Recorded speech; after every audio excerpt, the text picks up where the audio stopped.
love riding my bike. I love running. I don't care what they think about it. I love it. At that point, when I knew I was going to win, chills just went up and down my entire body. I don't believe there are any good or bad foods. Food is food. I still feel so passionate about getting that record that I'm like, I'm just going to do it. As an athlete, I was like, what's my story, or what's your story? What can you learn from it? And what can you teach people? Welcome to the IronWomen podcast. I'm Haley Chura, and I'm joined by Alyssa Godesky. Alyssa, did you see the news from the weekend? The triathlon news, specifically long course, non-drafting triathlon news. I might have seen a headline or two that a particular record was broken over the weekend. And if I'm being fully honest, I didn't watch coverage of this race. So if you did, or you were paying closer attention, I'll let you speak on it. But I do think that we have stepped up the women's triathlon game yet again.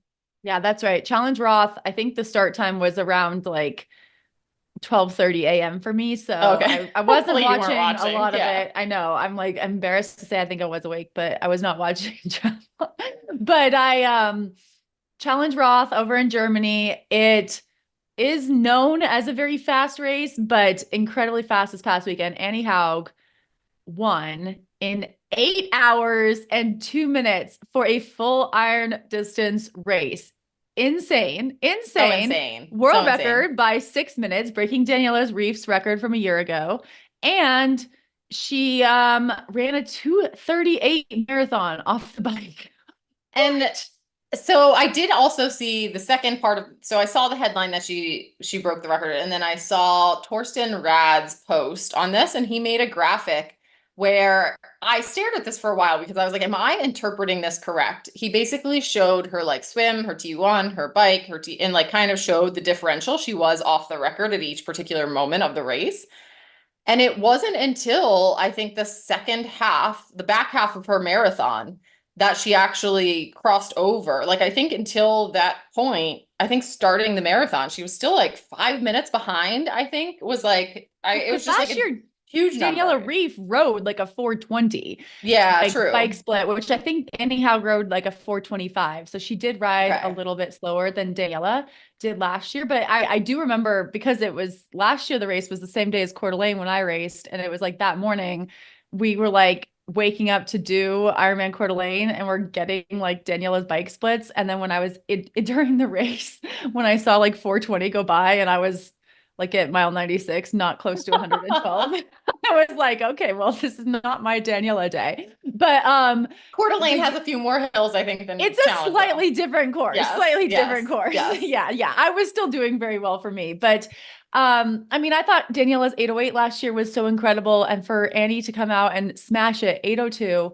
she's 41 years old, I believe. I mean, yeah, so cool. It's so cool. Wild. So, and then that 2:38 marathon, I mean, we interviewed her a few years ago, and I remember her talking about when she kind of transitioned from her short course racing career to long course racing. She did run a standalone marathon in between that. And I think she said she ran a 2:34 off of like 6 weeks of training. So I mean, she's always been a very good runner, but I mean, 2:38 off the bike is so fast. I mean, it's like 2:37. It was the US Olympic trials standard, and that's 6 minute mile pace. So you're like 6 minutes and change for 26.2 miles off the bike, off a swim. Yeah, I mean, it's so fast. I mean, it's just so fast. It's amazing. I mean, huge congrats to her. I think yeah, like you said, she's 41. She's been in the sport for a long time. She's very easy to cheer for. She's a really nice human. And so it's great to see that kind of like day happen for her. And I get to race her in like exciting 2 weeks. I mean, I would imagine that running 2:38 off the bike makes your legs a little sore. So I'll be curious to see I also feel like she might, like, I think that gets, I don't know, in the triathlon world, will the new world record get press? Like, will she be like, oh, T100 London, I can't do it. I have to go on, the German morning news, right? Like, yeah, I feel like the top four from Roth, I think, are all planning to race T100 London. They all went so fast. I mean, you had Laura Phillip, I think, going like 8:14. Els Visser right behind, Anne Reichman. I mean, it was, and all of them are going to go race T100 London in 3 weeks, or 2.5 weeks when this comes out. And I feel like none of them are going to be tired. They've all done so many races. I feel like I'm the only one who gets tired. No, And no, I'm not definitely even not. the oldest. I would be shocked if they all are able to get, to the start and finish line of T100 London healthy after this. So we'll see. We'll see how it ends up. You just focus on you, Haley. That's all you need to do is keep those blinders on.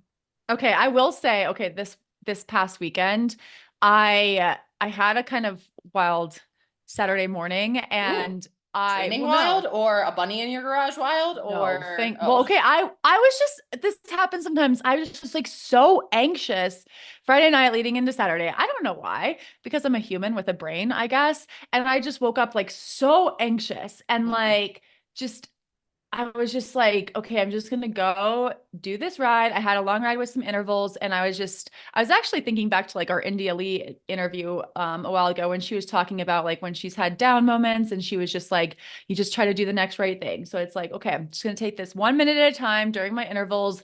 Like, it's okay. Just knock them out. They don't have to be perfect. They just need to, just have some effort there and see what happens. And something is better than nothing. So I'm out there riding, and I'm doing these hill repeats, and I was at like minute 19 of a 20-minute interval.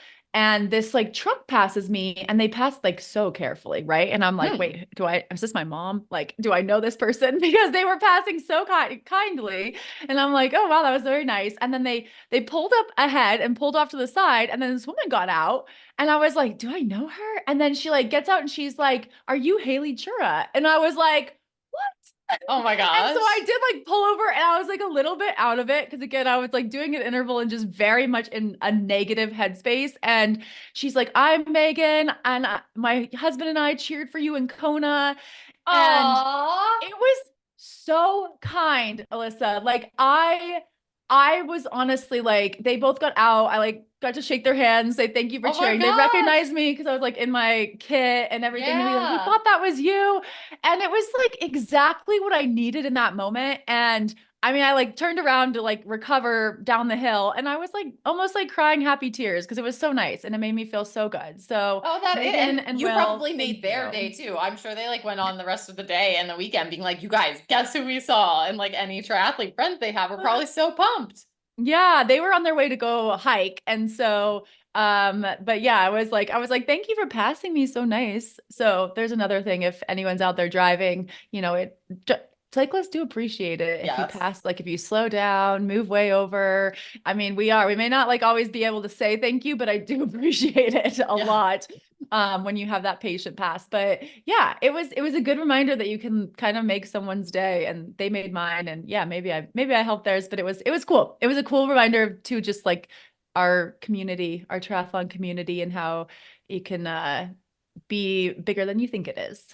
Oh, I love that. I could have used some people in the boats passing me in the water while I was swimming in the lake this weekend, as I'm like swimming. I'm still swimming with a pull buoy only, so I can't kick, but you're swimming. But I am swimming, which is great. And so I swim in the lake only because I can't push off the walls and I can't kick. And so the lake is lovely this time of year. It's like perfect with just, it's probably like, I don't know, it's almost getting too warm. I feel like, I bet it's like 76 degrees or something. And so, I just swim there because then I don't have to think about remembering not to push off the walls. And it's like right out the front door. It's very easy to get to for me. So I have been on a fairly consistent swim streak now. So my goal is to be swimming on the days when I'm not doing strength already. And so I was trying to kind of get on that bandwagon, and just, it wasn't feeling good. Like if people who have had injuries will understand, it's like, you kind of like have these breakthroughs and then like it plateaus for a while. And so I was kind of on this plateau, and like I was allowed to be swimming, but it just wasn't feeling great. And like getting down to the water, was like a little tricky. The knee was just like tighter than I wanted it to feel, and blah, blah, blah. But then last week I kind of had this like breakthrough as I've been able to around the house walk on it a little bit more. I think it is like starting to strengthen up, which is helping. And so I've been on a little swim streak in the lake with the pull buoy, trying to keep myself occupied as much as I can, but it's helping. I'm getting a nice little tan at least, which is nice. We have, oh, this is actually funny. So we have a loon in our lake. So the community has like created this like pontoon float with like a little contraption where, and I'm not sure how this got started. Like, I don't know if they just knew a loon would build a nest if they built this like thing or how they got there. But basically, every summer, this pontoon thing goes out, the float goes out, the loons build a nest, and then they have a live feed cam 24 hours a day. You can watch the loons and see what's going on, and then they pull the highlights. So like when the beavers go and like try and steal the loon eggs or whatever, it's like you can fast forward to like these highlights, right? So the other day, but you're not supposed to swim up to the loon boat or the loon float, right? But I was like, man, I'm like here, I have my pink floaty, I have my like, you know, bright cap. I was like, I'm gonna swim behind the loon thing, and then I'm gonna go home and find myself on the loon cam, and I'm just gonna like be excited, right? So Haley, in my mind, I was like in the picture. I was like stopping and waving, right? I was like, oh, this is gonna be so fun. This is gonna be content. I can put this on my social media. And I got home, I like looked at the exact time I started swimming. I was like, okay, as there at 11:01 or like whatever it was. And so I like fast forward on the loon cam, and Haley, I'm like looking and looking, and I couldn't, I like barely eventually saw like a tiny little like sliver in the water that like, I know. So I need to try again to swim a little closer, but the loons scare me if you get too Birds close. near their nest. Have you had a bird come after you, like if you ride your bike by them? I haven't, but it's it's scary. It's scary. And the other thing that we've caught on video at our lake lately, Haley, is a bear swimming. So I'm like on full wildlife alert while I am swimming. But anyway, my goal is that I'm gonna swim in the perimeter of the lake. I made a goal for myself. Nice. And so I'm gonna like get my yardage up a little bit so that and like About how big is the perimeter, do you think? Did you have an idea? think so. Matt has paddled it, give or take. And I mean, I'm not going to be perfect. I'm just going to like swim in the coves that are nice, like the ones that have really high grass and are like scary. I'm not going to go in those. But it's definitely it's between 5 and 6 miles. I think it's like, so it's like it'll be a good swim. But it's nice to like feel like, okay, I'm well enough to like set. I think I was trying to imagine myself being better than I am with the injury at this point. And so I was like setting all these other goals that were just too big. And then I'd get frustrated when I'm not even close to being on track to like, and I mean, like, even though those goals were bigger, I mean, they were still very small goals. Like, riding a bike outside my house, right? Like those, I was just like picturing these things that weren't going to happen anytime soon. And so I was like, what is happening now? I was like, I'm swimming with a pull buoy, and I can like, as I was swimming the perimeter, I was like, it'll be fun to like do a full loop one day. So I could probably suffer through it, but I want it to be an enjoyable experience too. So I was like, I'll draw this sucker out and train for it. Nice. I love it. I did some open water swimming last week too, and it was not 76 degrees. I was gonna say yours looked so cold. Like, how is it so cold in the water there and it's so nice here? Oh, I don't know. It was like, I think it was the snow melt. I mean, that lake is at like 7,000 feet that I'm swimming in, so it's a pretty high altitude. But I was like in a full wetsuit. But and someone put a thermometer in near the shallows and said it was 55, and it was not 55 further out. Like, I think because of how the currents are, because there's a dam there. I think it was sub 50, like where we were first. And so they put out these, a couple guys from Bozeman put out buoys, which is pretty cool. And so there's like a 1K-ish course that you can swim. So like you can actually do workouts. And my plan was to swim 4 laps. So about 4K. And I honestly, when I started, I didn't think I was going to make it to the first buoy. I was so cold, like cold. And I just felt like I was dying. And then it got a little bit better, and I got around, and then you got around to like the back part actually was a little bit warmer. There was a little bit more sun, and I was like, okay, this is okay. And then came around, decided to do a second lap, got into that section again. And I was like, do not do a third lap. Like, to remind yourself, do not do a third lap, because it was just like, I mean, it was so cold. Like, your goggles are fogging because the temperature differential was like so crazy. And then Yeah. it hurt so bad to stop and like clear them out. And it was so cold. It's a group thing every Thursday night that happens here. And there were a couple people who I think did not make it to the first buoy. They Oh my God. So I do think, I mean, I think getting to the first buoy, I think it was under 50, but hopefully it warms up a bit. I'm headed back this Thursday. I mean, I need to get these longer open water swims in because my pool situation isn't good, and these do kind of supplement my training. But I had earplugs in, everything, and I mean, it wasn't like ice cream headache. I know that some people felt that way, but I felt like my heart was going to like turn to ice. Like, that's Oh my gosh. Did you have a thermal wetsuit on or like a regular wetsuit? No, I was like a regular wetsuit, but I know maybe there is something I could do try wearing a base layer. That's what like we did that's a good for idea. one water. Yeah, just if you have like a winter base layer, like a wool base layer, I would wear that.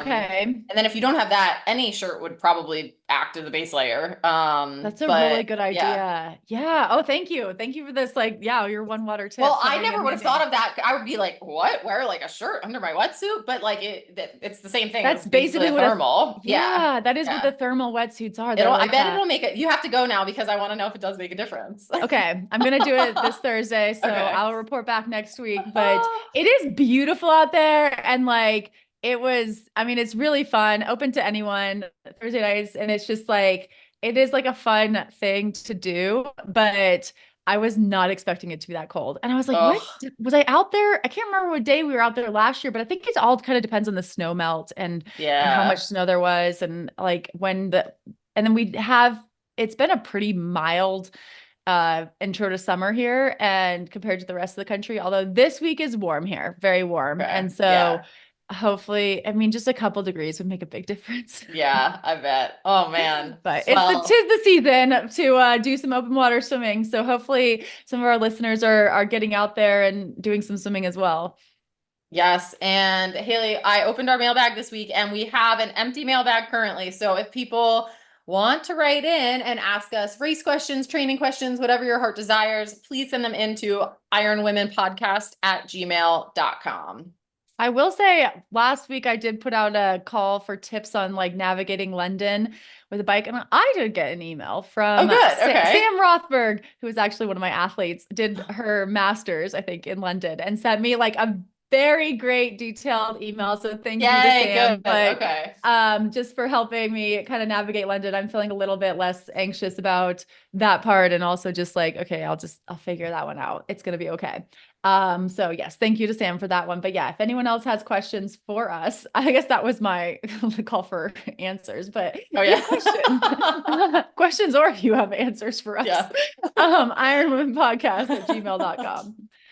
And Alyssa, this week's interview, I feel like it kind of goes along with the theme that we just saw in Roth, these really, really fast Ironman times, because I remember like years ago when, it was like breaking 9 was like a big deal. And now we're seeing Annie Haug almost break 8. A few weeks earlier, another race in Germany was also very fast. And that was Ironman Hamburg. Jackie Herring won that race in 8 hours and 19 minutes, 14 seconds. It is an American record time. And we talk about that, the distinction. Sky Monch and I talked about that, who was the previous American record holder from Ironman Florida last year. And I think Torsten Rad, tryrating.com, we kind of spoke about him earlier. I think he's like the unofficial record keeper for our sport. Has some feelings on Hamburg versus Florida, but Jackie and I go into that during this conversation. But Jackie did win that race in an incredibly, incredibly fast time. It was her second Ironman win, but it happened 11 years after her first win. So 11 years between wins, very cool. In the meantime, between those two races, Jackie had 2 children. She also did very, very well at shorter distance races, at 70.3s, at Collins Cup, and at some T100 races. So We talked to Jackie about her non-traditional career path and what that race in Hamburg was like and her goals for the rest of the season. We'll have that conversation with Jackie right after a word from our sponsors.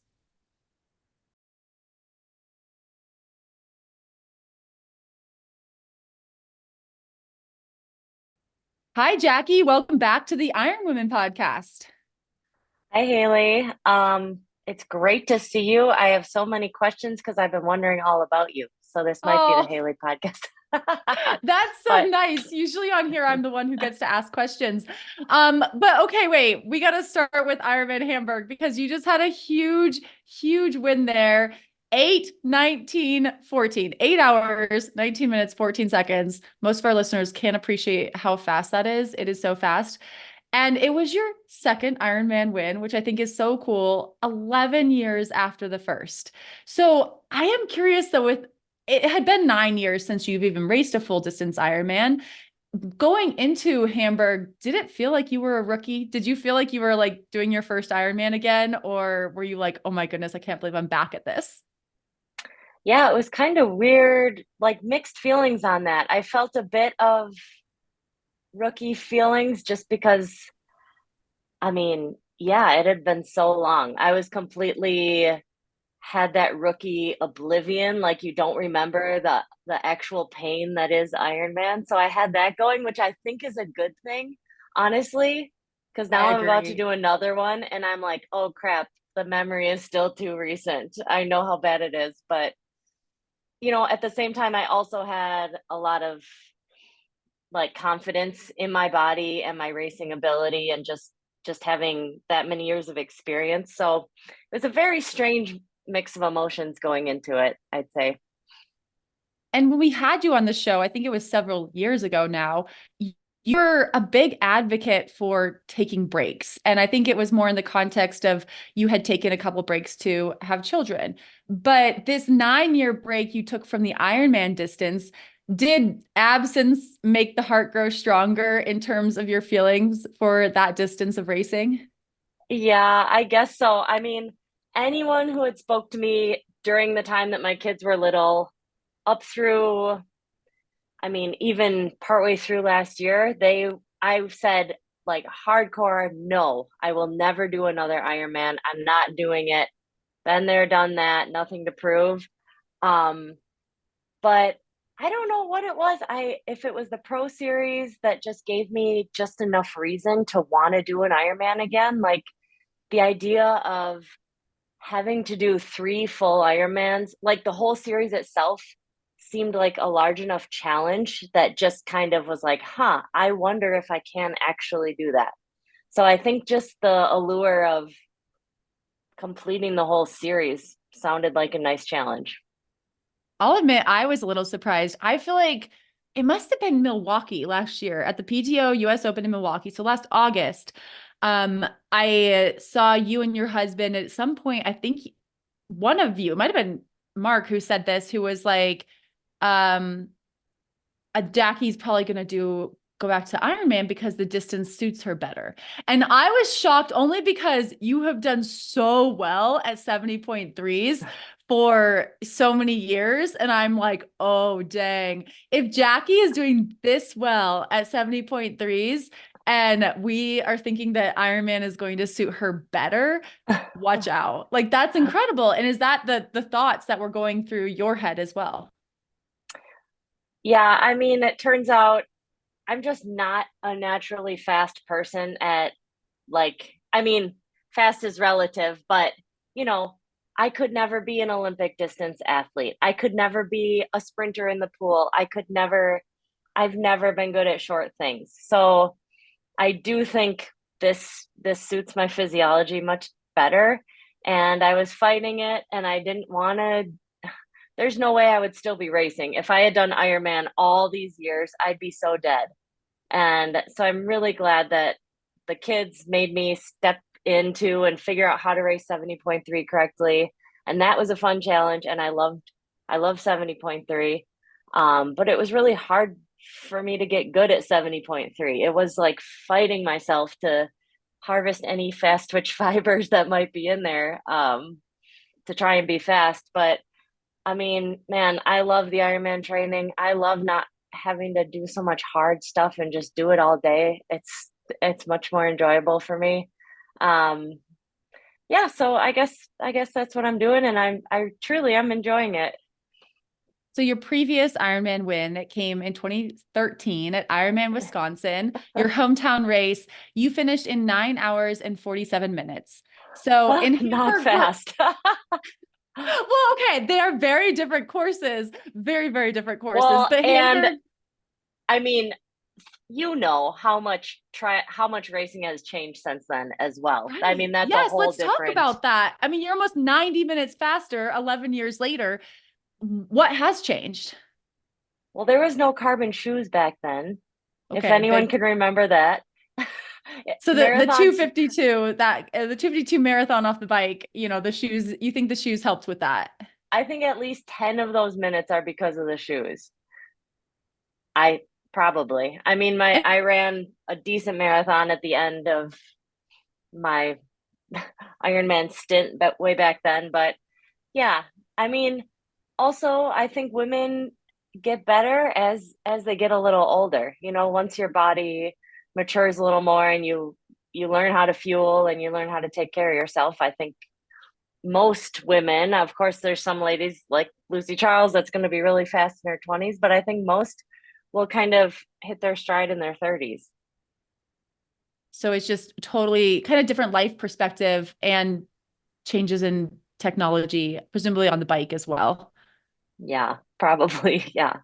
I feel like back in 2013, I definitely didn't have electronic shifting, didn't have disc brakes. I mean, it's wild when you look at the pictures. I think you might have even, I don't know if you had some pictures from in one of your YouTubes from 2013, and it looks like, oh yeah, they look, I mean, I guess it is a decade old, but like even the photo technology is so different. oh yeah. Like, I oh, mean, these little, you get back then you get like they send you one picture per race, or you buy your finisher pics. There's no video. That was actually also one of the amazing parts about racing back then, is you can just roll up and race and no one knows what happens except the people that are there. I used to love that. Now you have like media sessions and you have a YouTube channel, and a lot has changed. You have a whole herring cheer crew. But before we get into all of that stuff, I want to talk about this 8:19 because it is faster than Sky Mancha's 8:22 from Ironman Florida last November. And I talked to Sky just a week or two ago, and it seemed like she considered you the new American record holder. But Torsten Rad at tryrating.com is calling it a record with an asterisk. So how do you feel about that? I don't pay much attention to that type of stuff. That doesn't really matter to me necessarily. And I hadn't even thought about what time I might go during an Ironman. The thought never even came in my mind. So, I mean, it felt, what is the asterisk? Because the bike course was a little short. I think so. Yes. I think that's, that was his argument there. It was a little short, but we had to run a dang mile through transition. So I felt like it evened out personally. But, you know, whatever. I think there's always going to be, people are going to say whatever they're going to say. All that matters, I mean, I don't know how they decide what to call a record or not. It doesn't matter to me. I think what just matters is like you get you're the fastest one on that course on that day. And I mean, we have no control over how long they make their courses. So of course we would have probably preferred 2 more miles on the bike, or 1.5 miles or whatever it was, but it wasn't there. So do you feel like American record, or being the fastest American to ever cover the Ironman distance, was that something you ever thought would happen during your career? That's completely blows my mind. And it makes me wonder, like, how is that even possible? It's one, because I feel like is so fast. It's one of the I top feel like 5 I'm just times ever at the Ironman distance. Did you know that? I'm just like a normal mom. I'm going to Costco. I work out all day while my kids are at school, so I don't go crazy. I mean, it's completely mind blowing to me. I mean, that's maybe why I'm not thinking about it too hard. I just got to keep going about my business over And here. it was a pretty dramatic race, though. I mean, there were bike crashes, DQs, and it was a really Yeah. close finish. Can you tell me about just the drama that happened? Did you see it all happen, and how did you keep your head in it in the game as that's all happening? Yeah, I had a front row seat to all the drama. That was really entertaining. That's good though, because I don't like to get bored. That's one thing about Ironman. So there was actually a little bit of drama on the swim as well, which I mean, honestly, I haven't watched any of the coverage of the race yet, but I think it most likely wasn't covered on the cameras because they always just cover the first people.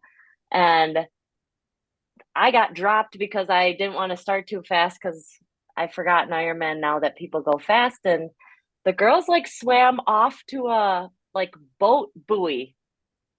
And I Oh swam no. partway there. And then I was like, hold up, that's not a buoy. And I went this way. And then they eventually came back. So that was the beginnings of the dramas. Was And that then, your race experience where you're like, wait, I've done this before. I'm not going to well, follow this group the wrong direction? I mean, I don't like swimming any extra than I have to. So I finally, like, I had swam partway because it was a similar color. But then I realized, like, I saw that there and I saw the buoy we were meant to go to off to the right. And I was like, that is not the race buoy. So yeah, I guess I just trusted my own self and my eyesight and said, I'm going to head to the right buoy and hope it works out. And it did. But the bike, I mean, first off, I love racing with Race Ranger. It's really I don't know if I have like ADD or what, but it helps me pay attention better. And I think I used to like get dropped quite often on the bike because I would space out. I would just be like, oh, look over there. And then somebody rides away from me. But this light like keeps me engaged. And so it was really, honestly, really fun to be going so fast and having these lights and to know that you're in the right spot. Um, I find it really rewarding to like pay attention to that little light. And yeah, so I was riding with Maya, I guess. Well, first off, I was riding with Kat and Maya, and then the first drama was her water bottle, Kat's water bottle fiasco thing. She had to pull over. So then it was just me and Maya. And I was trying to take turns, but I think Maya has a little bit of PTSD from her drafting penalty in Texas. So it did not seem like she wanted me to be in front of her. I think whether she was nervous or I don't know what, because we had a ref with us the whole time. So she kept wanting to be in front. And I said, fine, I don't care. I mean, I think she might have been a little stronger than me on the bike anyways. So I was just trying to keep up. Yeah, and then the rest of the girls caught up, and so we had there was like 5 or 6 of us in line, and I don't know if all of them were used to the lights or what, but it turned into this like she's going in front, and at first I was like, oh, we're taking turns. I went up there, and then I realized I think this is more of like they're seeing a red light and then having to jump in front. So then I decided to just hang back and not waste all these little power spikes.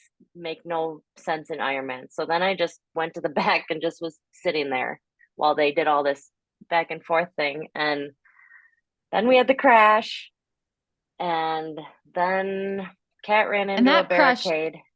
Okay, so the crash did Kat run into Els Visser? Is that what happened? No.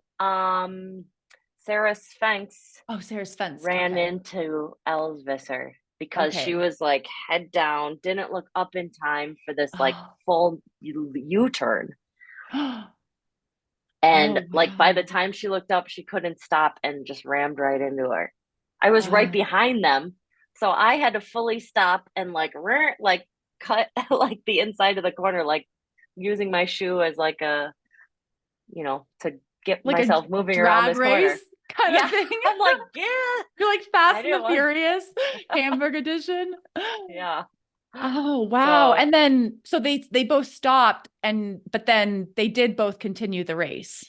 yeah, so Els at that point, like, I'm like, oh my gosh, so I'm going super slow to try and just get around. Els is like, she didn't go down. And Okay. so I was right by her at that point. I'm like, are you okay? And she's like, yeah, let's go. Like, okay, I guess we're good. So then she goes, and then at the very next U-turn, Kat took it too wide and like ran into the barricade. And as she didn't fall, she just kind of glanced it, but then came back in and then almost hit me.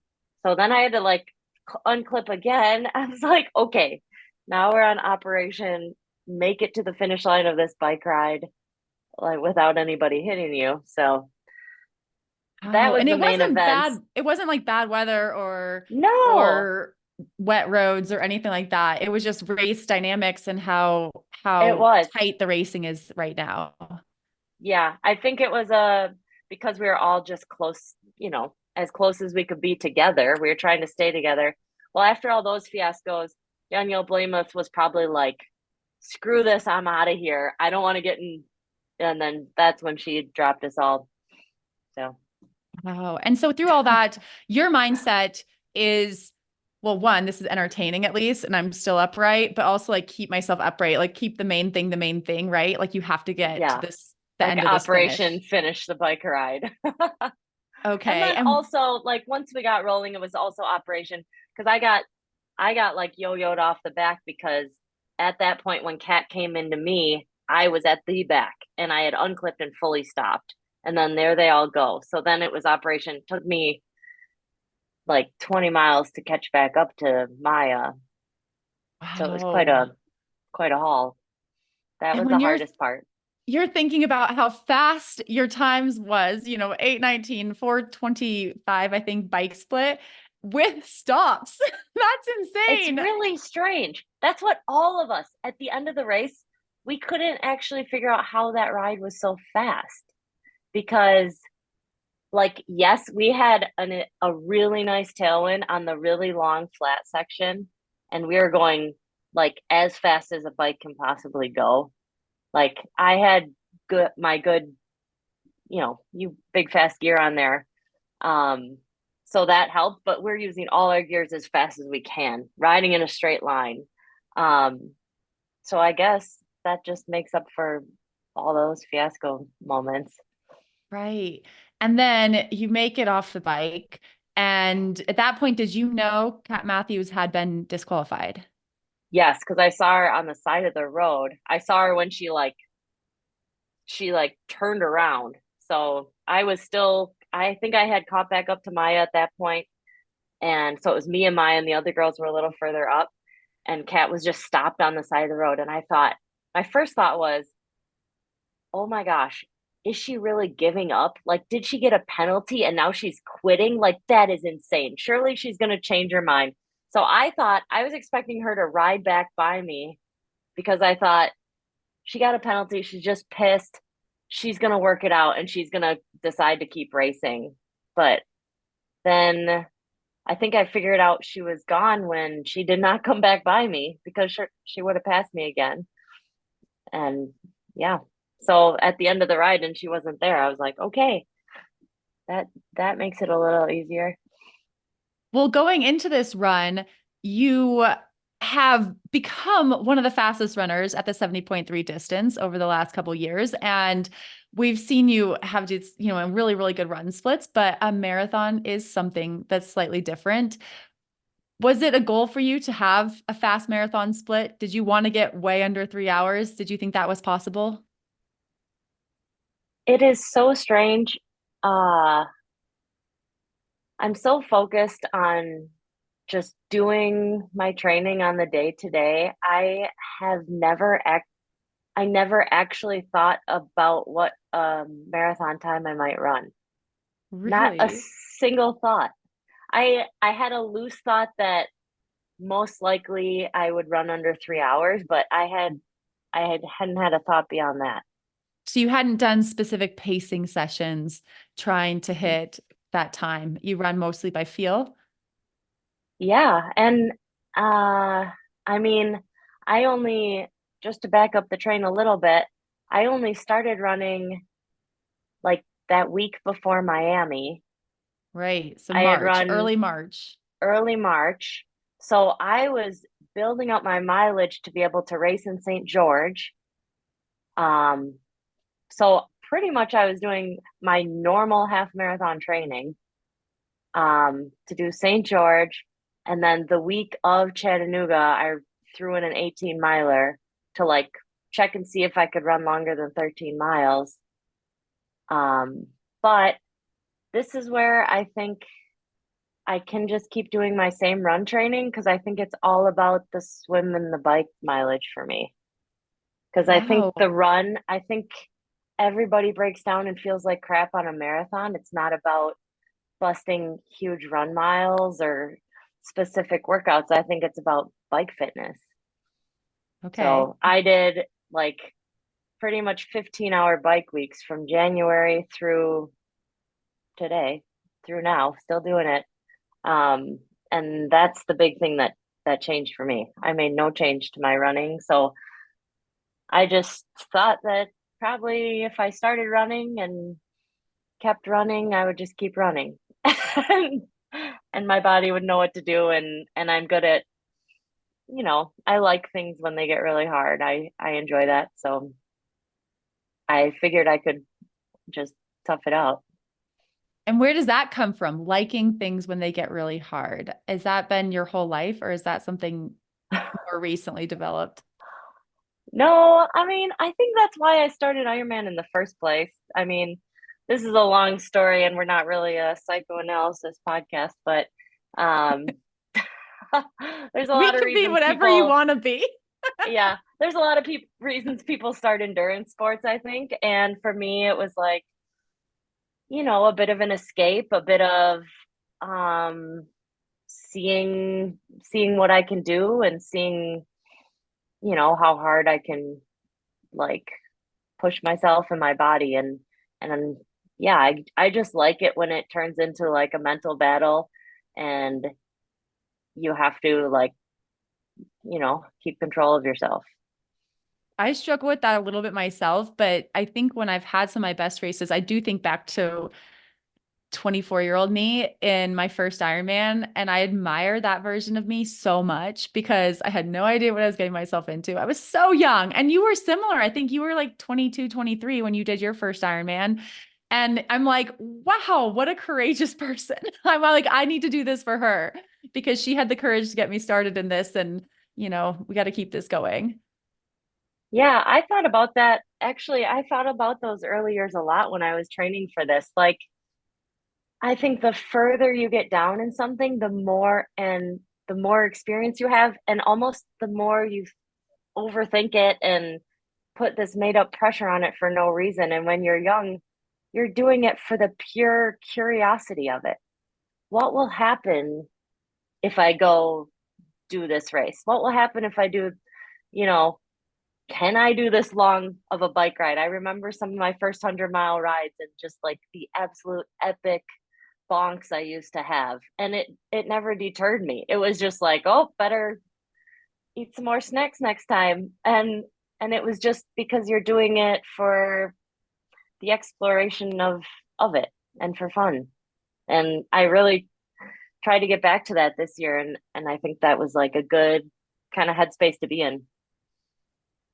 And while we don't always race just for the wins, that win had to feel really good. Do you remember what it felt like to come across that finish line as the Ironman European champion in an insanely fast time, in an insanely fast time period? I mean, this is the first year of the Ironman Pro Series. These are big races and a big deal. What was going through your head as you crossed that line?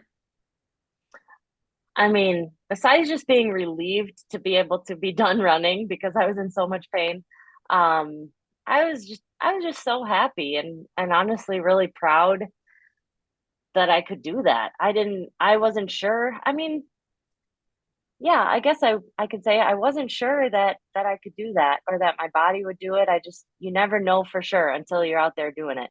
So I was really glad that I was able to do it. Just super happy, I guess. And that podium, what was happening on that podium? I saw the video. And for any of our listeners who haven't seen this video, we'll point you to Jackie's Instagram to see it. But were you cramping? Is that why you could not stand on the top step of the podium, or you could not make it up Well, there? I was in so much pain. The pain started at mile 10, like somebody jabbed knives into my quads. I was in like a level of pain, and I'm like, I can't believe I have to run like 2 more. All I kept thinking, I got to run 2 more hours like this. How is this possible? So I had to like check out of my body, and it's just been so long. I forgot how bad Ironman hurts. I'm pretty sure most people are suffering many pains. It's a different kind of hurt. It catches me off guard every time. And I was Oh my God.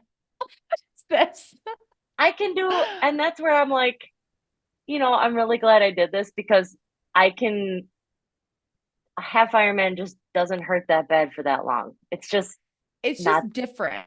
It's like Ironman isn't going to feel any better if you go slower. Like that's also what I tell myself. Like the only way to make this end is to cross the finish line. Yeah. Yeah. So my quads had been in pain for a very long time. They put me in a chair down in this chair for this interview. And it was when I tried to stand up from that interview, I'm like, oh no, like I don't think I have muscles working in my legs anymore.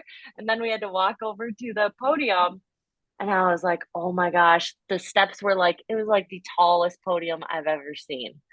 Like I was thinking like, I'm going to have to crawl up this thing. How am I going to get up this? Well, she's standing on third, she's standing on second. I'm like, all right, I'll try to go up the third. I could not, like my quad, no muscle of my quad would fire at all. It just wouldn't. And then when the girls were so nice. I mean, they're grabbing, I'm all sweaty, grabbing under my armpits, trying to pick me up to stand me up. And then that's where I got like a front and back leg cramp. I'm like, no, put me down.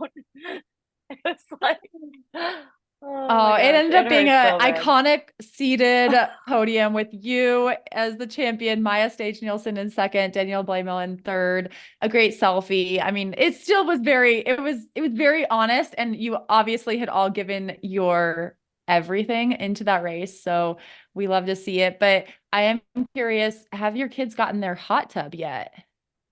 Oh, well, yes. We have a hot tub out in our backyard. I'll send you a picture. And funny, it is not a permanent hot tub at this moment, but our friend who, follows triathlon is like, oh, I got a hot tub for you. Come pick it up. And it's just like, it's the perfect one to make sure we want to invest in a real hot tub. It's like a blow up. It's like a big blow up one. It's hot. It's got bubbles. I mean, it's a blow up hot tub. The kids absolutely love it. Okay, so they are. And they're like, good job, Mom. Oh, I sat in there today with Sky, and she's like, Mom, isn't this our dream come true? Like, oh, I love it. Maybe we don't have to buy the real thing. Maybe they're cool with this like temporary one. That's a great neighbor and a great champion mindset. You sharing the win. Everyone's winning with the backyard hot tub. So you are now third in the Ironman Pro Series. This is, again, a new series, big money, especially for those top 10 positions. It sounds like this series was your goal going into this season. And it wasn't just that the win in Hamburg made you decide, okay, I'm going to do 3 Ironmans this year. It was already a kind of a goal and a challenge even last fall when it was announced. Yeah. It was unfortunate. Well, I think it all worked out how it is meant to, but yeah, I planned my entire season based on the Ironman series, and if I hadn't broke my toe and wasn't able to run, I probably would have done Ironman Texas. But actually I'm glad I didn't, because that course looks boring to me anyways. Yeah, the Pro Series was my goal, and I set up these races, back last winter, and this has been the plan, and I really like how it's set up, where I did a couple 70.3s, and now I just get to do Ironmans, and I'm doing 70.3 worlds at the end of the year, but I'm not like banking on it because Taylor will probably beat us all by like 15 minutes or something. So we'll That makes see. those points, that points every second. It's a little bit different when Taylor's in the race. But I mean, how are you? So you're planning to do Placid in a couple weeks here, and then Ironman Nice. I know that you raced the 70.3 Worlds in Nice in 29, what was that, 2019, I think. And so like, how do you feel about going back to Nice? Have you raced Placid before? I should know this, but I Oh, don't. I did Placid, yes. Had to be at least 12 years ago. Okay, how do you feel about Long going back time. to Placid? I love Lake Placid. It's beautiful. It pretty much looks like northern Wisconsin, so it's got very familiar type of scenery, and I love lake swims and hilly course are really good for me. So I'm feeling very good about that. I don't know if you remember specifically, you asked me, I don't know where, but you said, if you qualify for Nice, will you do it? And I was like, no way, I will not. I hate Nice. I was like a hardcore no. I don't know where that was, It was in but it was Miami. It might somewhere. have been in It Miami. might have been. Oh, but I Oh was too out of man, so shape then that still. changed. So that things have Yeah. changed. I mean, Well, how do you feel about going back to Nice? I'm feeling I'm feeling better. I wish I had time. I wish I had a little more time to go there and do like the appropriate recon and just like get used to it and stuff that I think would be good for that course, but I don't know, do my best. Yeah. Yeah, I mean that run course, I mean, should be really fun, very flat. I mean, I love I love the Yes. 70.3. I loved the swim and the run. I did love that on those courses. I actually didn't mind the uphill, but I you know, know. the downhill, I mean, the downhill sounds fun until you're actually doing it. And you're still doing it. And you're 100%. still- Yeah. And your But hands are like, okay, can we be done now? Yeah. Or maybe not but I everyone's mean, squeezing the brakes that much as I am. I'm right there with you, but I'm excited to see you go back there. I think maybe having that experience from 2019 and the 70.3 will pay off. And Ironman is very different than 70.3. But you did mention this broken toe that you had at the beginning of the year and some tendon issues. You still went to T100 Miami, which you knew would be a very, very competitive race. And you finished even with very, very limited run training. And then I was after that, also pretty sick at that race, that's unfortunately. That was a yes, problem. that's a I think that was the main situation issue. to be in. And then you had like the eye allergy. I mean, you were not having the easiest week that week when I saw you, Yeah.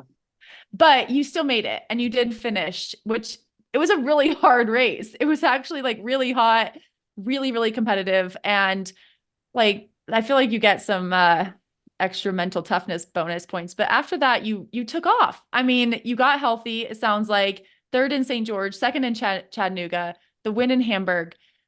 What do you credit that, just being able to like, understand a single race doesn't define you and this injury doesn't define you, and then able to kind of build off of that and just almost build into what has been, I mean, you've had some really good seasons, but I feel like this is shaping up to be one of your best ever. Maybe. Um, yeah, I went to Miami to just, I don't know. I didn't plan on being sick there, but I went to like just hang out and visit. I knew I wasn't in the right shape yet. I had just, I'd been doing the bike volume and swimming, but I hadn't been running, like I said, and none of the training I had been doing would make me be ready to be racing. So I knew I didn't put any stock in whatever happened there. It didn't matter to me.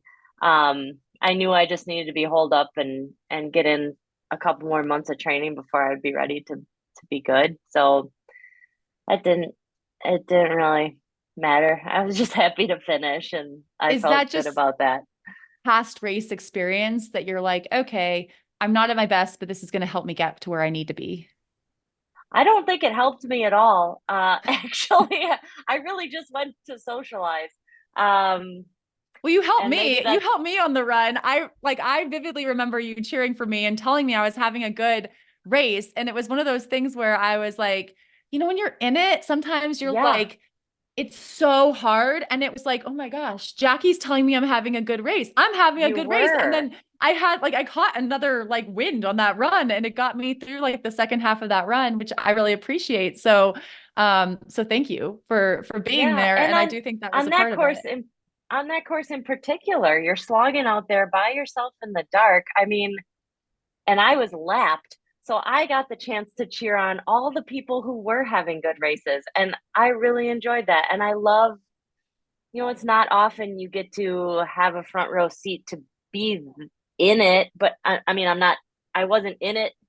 I was there, but get to see all the people who are having good days actually like right by you and see how they're doing and see what their status is. And it's kind of fun to try and figure out what to say that would help each one.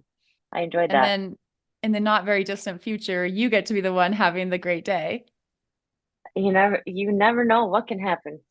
Yeah. Yeah. Well, it's fun seeing this. I am curious, as a mom, you have, you had children, I think a little bit before the PTO came into the effect. And when I talked to Sky recently, she talked about, how they are working on a maternity leave policy for the T100 and really helping these moms.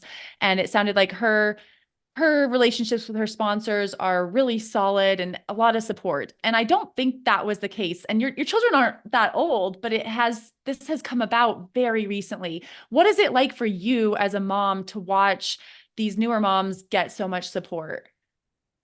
I think it's really nice for them. I'm really, honestly, it's awesome because the way I felt when I became a mom is that, I mean, there's pros and cons. I felt I lost all my sponsors and all except for a couple that I'm still with today. But it felt like I was just starting up, at ground zero.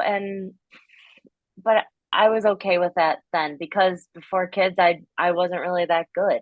I think it's different the level you're at before you have kids, and that's why I think it's harder for some of these top ladies to decide if they want to have kids because historically, there it would be harder to get back to that high level that they're at. So I think I had maybe a different situation than Sky or Holly, who are, kind of at the top of their game right now and having kids and then trying to be back at that level and maintain those levels of sponsorship and all that. And for me, I lost my sponsors and I was like, I kind of got this chip on my shoulder, like, okay, now I'm going to come back and show you guys that you made a big mistake. And that was a big motivator for me when I started racing after, when I came back from the kids was like, I just kind of wanted to stick it to them a little bit and make them know like that was super rude to drop a pregnant lady.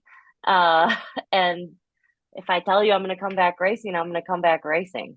And I'm not just saying that to try and collect money from you. So I think people have to trust people if they trust them, if they have a close relationship with the athlete, like the athlete sponsor. And it's on the athletes too. If you're pregnant and you're not planning to come back, don't tell your sponsors you're going to come back. Just say, hey, I can do other stuff for you as an athlete and a mom, but I'm not going to come back racing. And that's okay. Like, it's very hard to come back racing, especially within that first year after having a kid, or especially if you have another kid. It's not for everybody. And it's definitely doable if you have the right support in place and if you're a very flexible and easygoing person, because things do not ever go how you want them to, pretty much, once you have kids.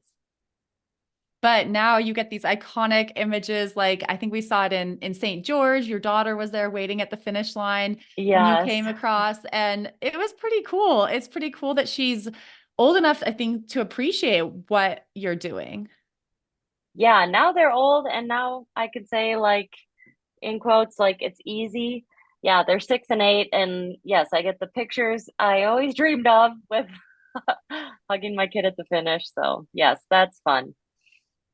And you definitely showed those doubters that they were wrong. I mean, watching you go 8:19 Ironman Hamburg, and that's just the, you know, just the start of this season. I think there's probably a lot of ex-sponsors with their tails between their legs right now. But Jackie, thank you so much for coming on the show. I think it's been great to catch up. You have so much going on, and it's just exciting to see your momentum, and we'll be cheering for you in Placid, Nice, and throughout the rest of the season. Thank you. Thank you very much. Real quick though, Haley, what are you gonna race? What happened? No, I just had like a little breakdown after Singapore. It was too hot. No, I don't know. Oh, You like raced your in body? Singapore. Oh, it's terrible. No, actually, like I came out of that okay. It was just so hard. It was so hard. And then I just had a few conflicts going on around San Francisco. I'm loving the T100. I had initially, I had trained for like Ironman Texas, right? And I probably, even when I saw you in Miami, I was like, yeah, my initial thoughts going into the season were to race the Ironman Pro Series. And then once I got into Miami, did well, I was like, wait, I like this distance better. And it was interesting because I'm like, I'm doing really well on Ironman training, doing these shorter distances, but I think I'm a little bit more like you with my run training isn't drastically different for Ironman and 70.3. And then Singapore took a lot out of me. It was just so hot. It was so hot. And then I just had some issues with like my pool closing, and I just couldn't quite get myself to San Francisco, and then some other like conflicts with the timing. But I'm crossing my fingers that maybe I'll get another entry. I mean, I know it's hard. Are you trying to go to wildcard London? life is a little bit hard. If I get in, I'm going to go. I've told them I'll go if I get in. So I have not heard good. yet. Which, that's another big trip, but at least it shouldn't be as hot there, right? Oh, it'll be so much better than Singapore. That is brutal there. Oh my. Singapore, I mean, you like think of hot, and I'm like, I've done Hawaii, whatever. It's different. It's like the afternoon race, and two, I'm like, what is the afternoon race when it's that hot and the water's that hot? It was brutal. It's the hot water. Like I feel like at least in Hawaii, it's a little bit refreshing in the water still. I can't remember. It's been too long, but you'll get back there. You'll be back before you know it. Maybe but I'm not done with Ironman. I'm just not doing the series, and I am hoping, I'm going to get back on an Ironman. I miss feeling knives in my quads. Like, yeah. Like, I want that feeling. I want to not be able to get up on the podium. I mean, hopefully that's a problem I have sometime in the future, right? We can all dream to have that be so tired we cannot get on the podium, and we can call it pulling a Jackie. But yeah, for now, a little bit shorter races. And I mean, it is one of those things. I mean, they gave me the distinction of being the oldest finisher in Miami, but that was actually you. And I think that as we get a little bit older, I think one of the things I've learned is like just the pressures that I feel. Sometimes I'm like, is this a real pressure to like be at these specific races, or is the long-term thing like take care of myself and trust my own judgment better? And I feel like sometimes trusting my own judgment has worked better. So that's where I'm at right now. We'll see. Definitely. No, that's the way to do it, because if you just force it because other people expect you to, that's not a good reason. Yeah, I did want to go to Hamburg. At one point I wanted to go just to get a fast time. I really want to break 3 hours in the marathon. That's something I haven't done. And it is hard. You need a certain course, right? Not every course is really set up for that. Yeah. And that's something that Hamburg I'm surprised that was that fast too, because it's part on gravel. Really? So it wasn't like a fast surface. It just something you're like on this gravel path, and then they kick you on the road. You got to go. I mean, I think did you like 4 laps? Did you like 4 laps? Love it. I love laps on a marathon because, and at that course, the reason I think it's so fast is there's people the entire way. Wow. There's maybe 20 feet where you don't have people of the whole entire. I think that's why it's fast. Okay. That's pretty cool. And then it wasn't surface of the sun hot. Is that right? Not at all. Perfect temperature. That's nice. Yeah. That's a little bit I would rare. recommend that one. Yeah. I know one of these days I'm going to like get out there, but I know I'll get myself on a start line soon enough. It'll be good. But Jackie, I'm so excited for you. Rest of this Ironman series. I'll be cheering for you. And I want to see what you can do on that marathon course in Nice. I think, keep that toe healthy. Stay away from those kids' toys. And it's going to be good. Right. Yes. Thank you. I will. But thank you again. Thanks again.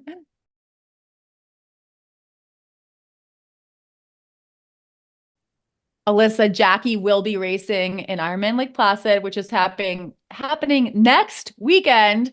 It is another big Ironman race in that Ironman Pro Series and another big North American race. So it'll be fun to see how that unfolds. I think it'll be a great one to watch. Yeah, I think it's oh yeah, you're right. Not this weekend, but next weekend. Holy smokes. It is coming up really fast. I know. I was like, oh no, she's got another week in there, Haley. Nope, you don't. Sorry, Jackie. Hope your bags are packed.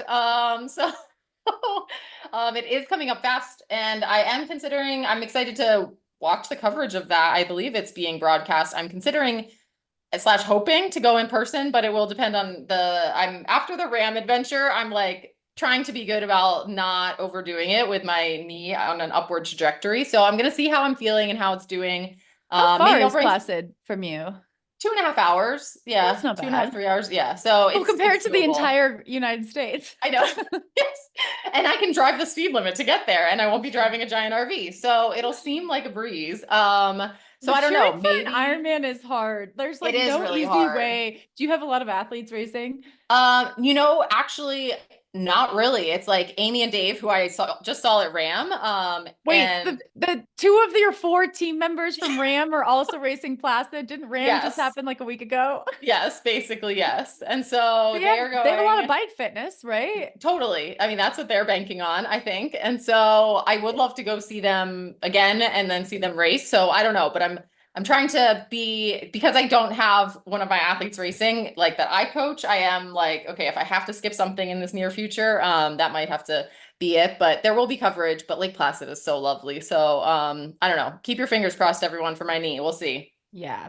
Keep on that rehab, keep on the swimming, and enjoy following along with all the, I don't know, whatever is happening in the triathlon world. I think WTCS Hamburg is happening this weekend if you need something to inspire you. And Wimbledon is still going on. I'm watching a lot of Wimbledon. I watch Diamond League. There's like, Tour de France, the Giro, the women's Giro is happening. There's like I'm overwhelmed, I think, with like sporting events right now to be following and watching, which is a great problem to have. So yes, there's so much to watch, but sounds good. Well, Alyssa, keep recovering well, and we'll get the skinny on if you're going to Placid or not next week. And the base layer under the wetsuit, all the breaking news. Yes. So yes. Okay. Good luck with your swim, Haley. Talk to you next week. Bye, Alyssa.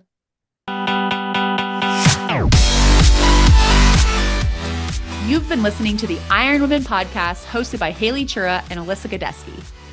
IronWomen is a production of Feisty Media and is edited by Lydia Russell and produced by Ella Natishan.